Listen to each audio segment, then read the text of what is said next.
Captain Veltar sat in his command chair, staring at the glowing holographic display that showed Earth floating peacefully in space.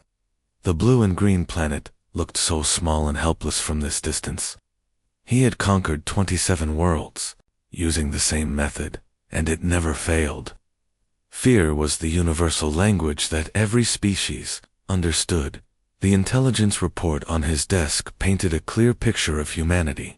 These creatures lived for barely 100 years, had soft skin that could be easily damaged, and still used chemical rockets to barely escape their own atmosphere. Their weapons were primitive metal projectiles and simple explosives. Most importantly, they had never encountered alien life before. Perfect targets for psychological warfare. "Sir, we have visual confirmation of their defense systems," reported his tactical officer. "Their most advanced military installations detected our approach 3 days ago." Veltar nodded with satisfaction. "Let them see us coming. Fear works best when they have time to imagine what we might do to them."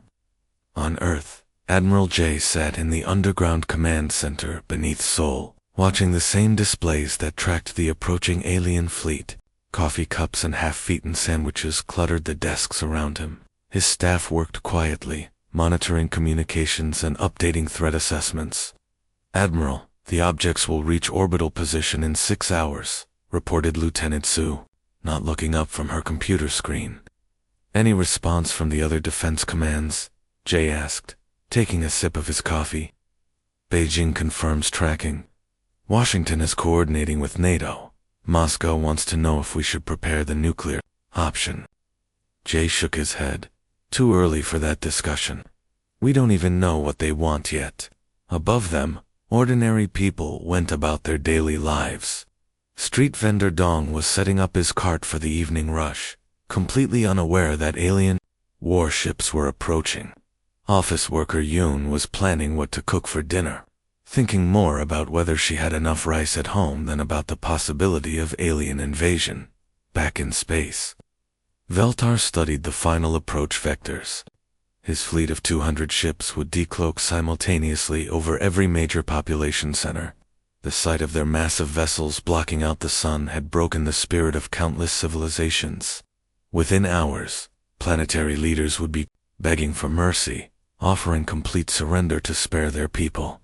"All ships report ready for decloaking sequence," his communications officer announced. "Perfect. Begin the intimidation protocol in exactly 1 hour. Make sure every human on that planet sees us at the same moment. By tomorrow, they'll be our newest subjects." Veltar smiled, confident that humanity would react exactly like every other species before them. At exactly 2 o'clock in the afternoon, the sky above every major city on Earth suddenly went dark. Massive alien ships, each one the size of a small mountain, appeared out of nowhere. They hung silently in the air, blocking out the sun with their enormous hulls covered in strange glowing patterns. Then came the voice. It boomed from every speaker on the planet simultaneously: televisions, radios, phones, even car stereos. The message was delivered in perfect English, Korean, Spanish, Arabic, and dozens of other languages. "People of Earth, we are the Krithian Empire. Your planet now belongs to us. Surrender immediately, or face complete annihilation. You have 24 hours to comply." In the Seoul Defense Command Center, communications officer Yu looked up from her monitoring station and calmly pressed the intercom button. "Admiral J, we have confirmation of alien contact. They're requesting planetary surrender within 24 hours. Copy that, Yu. Any immediate threats detected?" J responded, his voice as steady as if he was discussing the weather forecast. "Number, sir. The ships are maintaining position, but showing no aggressive movement patterns." Meanwhile, on the streets of New York City, pretzel vendor Tay stood beneath the shadow of one of the largest alien vessels. The massive ship stretched from one end of Manhattan to the other, its dark metal surface reflecting the city lights below. A small crowd had gathered around his cart, but not because they were panicking about the alien invasion. "Hey Tay, you!" "Still got any of those cinnamon pretzels?" asked his regular customer, a construction worker named Bay, who ate lunch at the cart every day. "Sure thing," Tay replied, handing over the pretzel, while glancing up at the enormous spaceship. "Weird day, huh? You think they take credit cards?" A businesswoman named Ari walked by, talking loudly into her phone. "Mom? Yes, I can see the alien ship from my office window. No, I'm not coming home early. I still have 3 meetings this afternoon." In Tokyo, office workers pressed against windows to take selfies with the mothership in the background. In London, a tour guide was already incorporating the alien vessel into his walking tour route. In Mexico City, a street musician had set up his guitar case directly beneath the ship and was playing cheerful songs for the gathering crowd. Captain Veltar watched all of this from his command deck, his confidence beginning to waver. Where was the screaming? Where were the crowds running in terror through the streets? Where were the emergency broadcasts and the desperate calls for help? Instead, he saw humans treating his intimidating fleet like an interesting new tourist attraction. Within 5 minutes of the alien ships appearing, every social media platform on Earth was buzzing with activity. But instead of desperate cries for help or messages of terror, people were posting photos. Lots and lots of photos. On Instagram, a teenager named Ga posted a selfie with the massive alien ship in the background, adding sparkle filters to make it look more aesthetic. Her caption read, "New neighbors just moved in upstairs. They're a bit loud, but the view is amazing. #alien invasion, #no filter, #space vibes." The photo got 50,000 likes in the first hour. On the evening news, Anchor Hai sat behind her desk with the same professional calm she used every night. And now for our top story. Alien forces have demanded Earth's surrender within 24 hours. We'll have more on that after we check in with meteorologist Park for tomorrow's weather forecast. It looks like we'll have partly cloudy skies, with a chance of rain. Perfect weather for outdoor alien watching. She turned to her conqueror with a slight smile. Should be an interesting weekend, don't you think? Woo. Definitely. Hi. I'm already planning to grab coffee and watch from the park tomorrow morning. Meanwhile, food blogger Min had set up his phone on a tripod and was live streaming from his apartment balcony.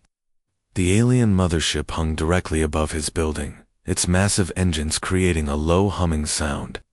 Min sat comfortably in his chair, munching on honey-buttered chips while staring up at the vessel. "Okay guys, so I'm rating today's alien ship on design and overall aesthetic appeal," he said to his camera, crunching loudly. "The exterior is giving me very industrial, minimalist vibes. The glowing blue accents are nice, but I think they could have gone with a warmer color scheme. Maybe some gold highlights. Overall, I'm giving it a solid 7 out of 10. Points deducted for blocking my sunset view." His chat was exploding with comments. Viewers were asking if he thought the aliens had good food, and whether he'd be willing to do a collaboration video with them. On Twitter, hashtags like #AlienRoommates and #SpaceNeighbors were trending worldwide. Memes comparing the alien ships to household appliances were spreading faster than any emergency alert system. One viral post showed the mothership with the caption, "When you order a ceiling fan online but the measurements were in alien units." Captain Veltar stood frozen on his command bridge, watching the human reactions stream across his monitoring systems. This was not the response his species had encountered on any other world. Usually, by now, planetary leaders would be broadcasting surrender speeches and begging for mercy. Instead, he was watching a grandmother in Iowa wave cheerfully at his warship while watering her tomato plants. Captain Veltar was getting desperate. 24 hours had passed, and not a single human government had attempted to contact his fleet. No surrender broadcasts, no peace negotiations, no signs of panic at all. This had never happened before in the history of Crithian conquests. "Deploy the fear induction array," he commanded through gritted teeth. Maximum psychological impact. Show them their worst nightmares. The alien ships began to glow with an eerie purple light. Suddenly, the sky above every major city filled with terrifying holographic projections. Giant spiders the size of buildings crawled across the clouds. Massive skeletal figures with glowing red eyes loomed over skyscrapers. Enormous snakes slithered through the air, their scales gleaming with unnatural light. The sonic weapons activated next, producing sounds designed to trigger primal fear in any intelligent species.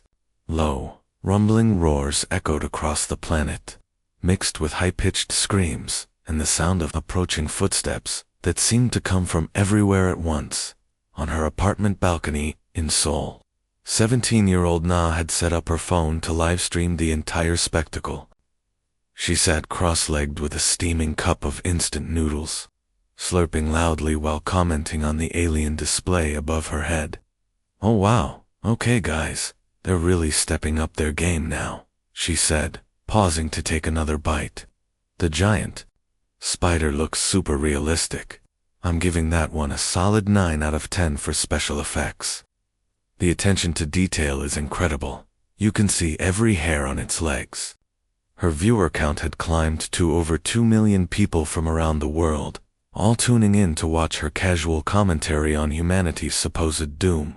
"Ooh, check out that dragon," she exclaimed, pointing her chopsticks at a massive winged creature, breathing holographic fire across the city skyline. "The fire effects are pretty good, but I've seen better CGI in some Korean dramas. I'd give it an 8 out of 10. Still impressive though." The chat was moving so fast she could barely read the comments. People were asking her to rate different monsters, requesting close-up shots, and comparing the aliens' work to various movie franchises. Down on the street, food truck owner Du was doing record business. He'd quickly printed new signs advertising apocalypse snacks and doomsday dumplings. A long line of customers waited patiently, taking photos of the holographic monsters while deciding what to order. "Business is booming," he told a news reporter. "Nothing makes people hungry like a good light show. I might have to thank these aliens when this is all over." Captain Veltar watched the humans' reactions with complete bewilderment. Captain Veltar had been studying humans for 3 days straight, and nothing made sense anymore. He pulled up video feeds from around the planet, watching in complete disbelief as Earth's inhabitants went about their normal daily routines. On every major news channel, emergency broadcasts about the alien threat were constantly interrupted by advertisements. In the middle of a serious government announcement about unprecedented extraterrestrial contact, the screen would suddenly cut to a cheerful commercial for potato chips or laundry detergent. "Are you kidding me?" Veltar muttered, watching a reporter discuss humanity's potential extinction before the feed switched to an ad featuring a dancing cartoon. Bears selling toilet paper. The strangest part was that humans seemed perfectly fine with these interruptions. They would grab snacks during the commercials, then calmly return to watching news about their impending doom. At the United Nations building, Diplomat Jin sat in a conference room reviewing the morning's agenda. The discussion about the alien ultimatum was scheduled right between a debate about fishing rights in the Pacific Ocean and a budget review for the building's new coffee machine. "So we have 15 minutes to discuss the potential end of human civilization," Jin said to his assistant while flipping through paperwork. "Think that's enough time?" His assistant shrugged. "Should be fine. The fishing rights thing usually runs over anyway." Meanwhile, in a small garden in the countryside, 70-year-old grandmother A was having the time of her life. The massive alien warship, hovering directly above her house, cast a perfect shadow over her vegetable patch, protecting her tomatoes from the harsh afternoon sun. "Such considerate visitors," she said to herself, waving cheerfully up at the ship, while watering her roses. "They're helping my garden grow better than it has in years."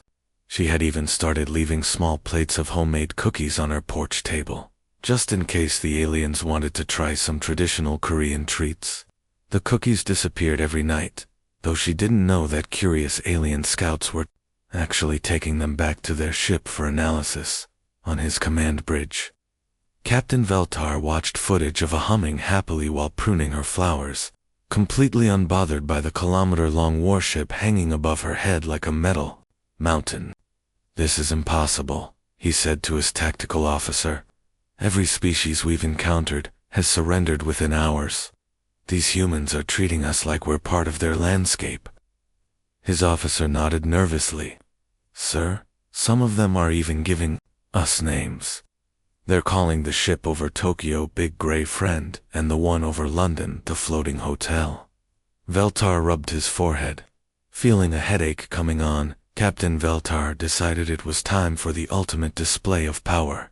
He activated the planet-killing weapon, a massive energy cannon that emerged from the bottom of his flagship. The weapon began charging with a deep, ominous humming sound that could be felt in the bones of every living creature on Earth.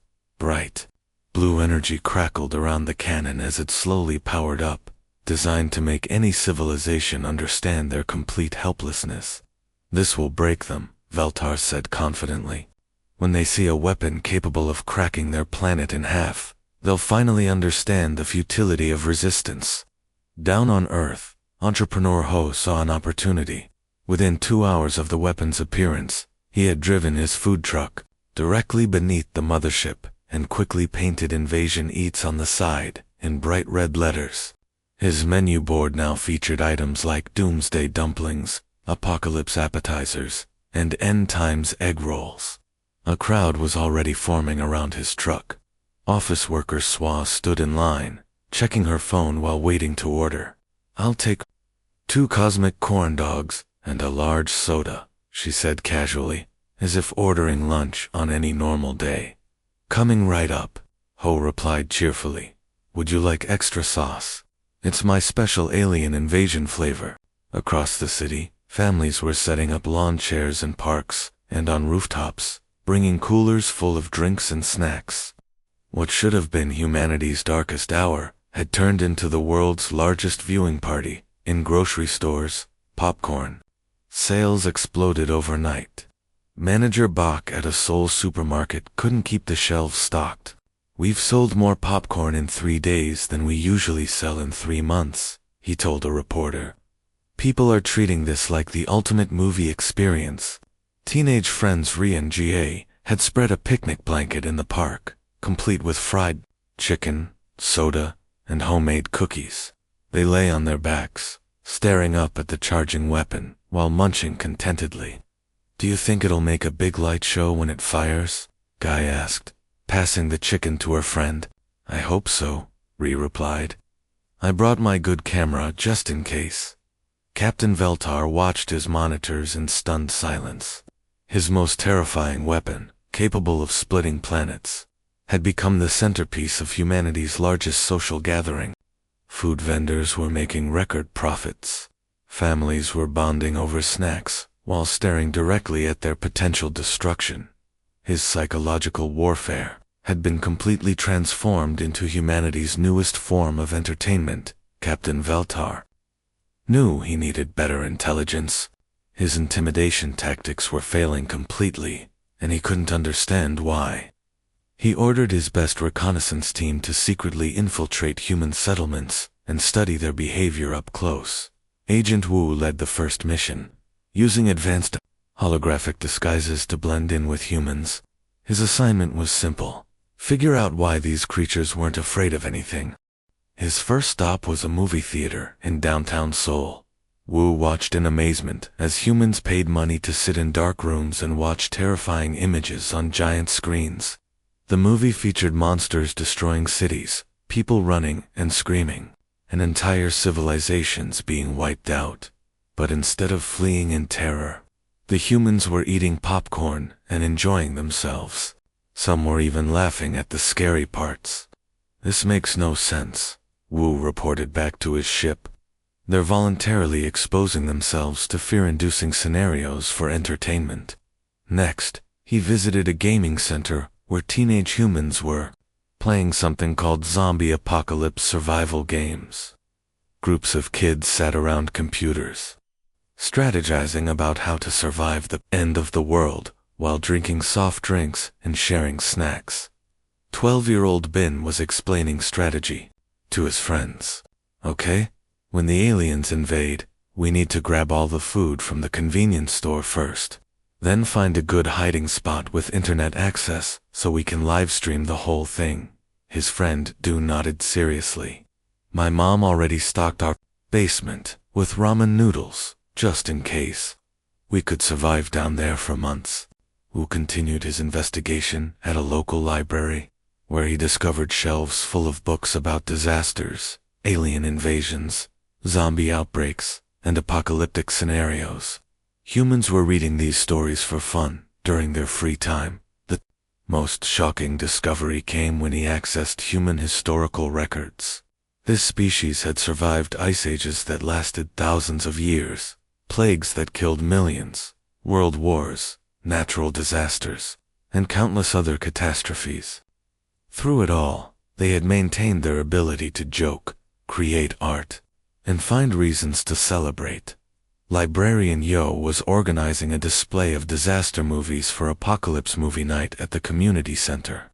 People love a good end of the world story, she explained to a customer. It helps us appreciate our normal, boring days. Agent Wu compiled his final report with growing alarm. Humans had spent thousands of years preparing themselves psychologically for every possible disaster by turning fear into entertainment. They had trained themselves to remain calm during chaos by voluntarily experiencing simulated versions of their worst nightmares. The disturbing truth was clear. Humans scared themselves for recreation, making them immune to actual fear. Captain Veltar sat alone in his private quarters, staring at the intelligence reports spread across his desk. For the first time in his military career, he was beginning to understand something that terrified him more than any weapon. He had completely misunderstood his enemy. Humans weren't fearless because they were stupid or ignorant. They weren't fearless because they didn't understand the danger. They were fearless because they had spent thousands of years systematically preparing themselves for exactly this moment without even realizing it. Every single piece of human entertainment was designed around surviving impossible situations. Their movies featured alien invasions far more brutal than anything the Krithian Empire had ever attempted. Their video games taught children to strategize during zombie apocalypses, nuclear wars, and monster attacks. Their books explored every possible way civilization could end, and humans consumed these stories like candy. Veltar pulled up a video file from Earth's internet. A human child named Sol, no more than 8 years old, was explaining to her parents how she would handle an alien invasion. She had a detailed plan involving hiding in the basement, rationing food, and using walkie-talkies to communicate with other survivors. She spoke about potential alien mind control, discussed the importance of avoiding main roads, and even suggested creating decoy camps to confuse the invaders. An 8-year-old had better tactical knowledge than some of his junior officers. The captain reviewed more footage. In Tokyo, elderly man Ko was teaching his grandson how to identify edible plants, just in case society collapses. In London, teenager Rue was practicing first aid techniques she learned from a survival video game. In Mexico City, office worker Ray kept a go bag in her closet filled with emergency supplies, water purification tablets, and non-perishable food. Humans had been unconsciously training for the end of the world their entire lives. They had built psychological immunity to fear by voluntarily exposing themselves to every terrifying scenario their minds could imagine. When real danger finally arrived, it felt familiar rather than shocking. Veltar realized with growing dread that his species had chosen the worst possible target for psychological warfare. Humans had turned fear into a hobby. They had made entertainment out of their own extinction. They had spent centuries preparing for threats far worse than anything his fleet could deliver. The most unsettling part was that they had done it all while laughing, eating snacks, and making jokes. Even their preparation for doom was somehow enjoyable to them. He was beginning to understand why his intimidation tactics had failed so completely. Captain Veltar had reached his breaking point. After a week of failed intimidation attempts, watching humans treat his fearsome warships like tourist attractions, and seeing children rate his nightmare projections like movie reviews, he made a decision that would have shocked his military academy instructors. He opened a communication channel to Earth's governments and formally requested peaceful diplomatic contact. The response came back within an hour. Not from terrified world leaders begging for mercy, but from Defense Coordinator Da, who sounded like she was planning a neighborhood barbecue. "Oh, wonderful. We've been hoping you'd want to talk," DA said cheerfully over the video call. "We're organizing a welcome dinner at the United Nations building tomorrow evening. Can you eat human food? We want to make sure we have options for everyone." Veltar stared at his screen in bewilderment. "You, ... want to feed us, of course. It's the polite thing to do when guests visit. We're making it a potluck-style dinner. Everyone's bringing something homemade. Do you have any dietary restrictions we should know about?" Within 24 hours, Captain Veltar found himself walking through the halls of the United Nations building, surrounded by smiling humans carrying covered dishes and coolers. The same species that should have been cowering in bunkers was treating his arrival like a community celebration. Unsecretary Gill shook his hand warmly. "Welcome to Earth. We're so excited to meet you. This is Han. She brought her famous kimchi. And this is Bomb. He made vegetarian spring rolls, in case you don't eat meat." Veltar was led to a large conference room that had been transformed into a dining hall. Long tables were covered with dishes from every corner of the planet. The air smelled incredible, a mixture of spices, herbs, and cooking techniques he'd never encountered. "You have to try this," said a teenager named Nay, handing him a slice of something called pizza. "It's like the perfect food, bread, sauce, cheese, and whatever else you want on top."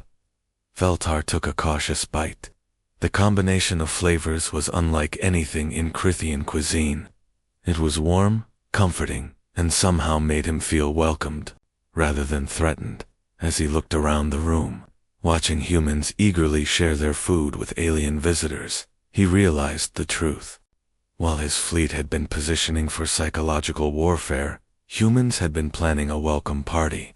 They had spent the entire week wondering what to cook for their unexpected guests, not how to defend against them. They had been preparing hospitality, not resistance.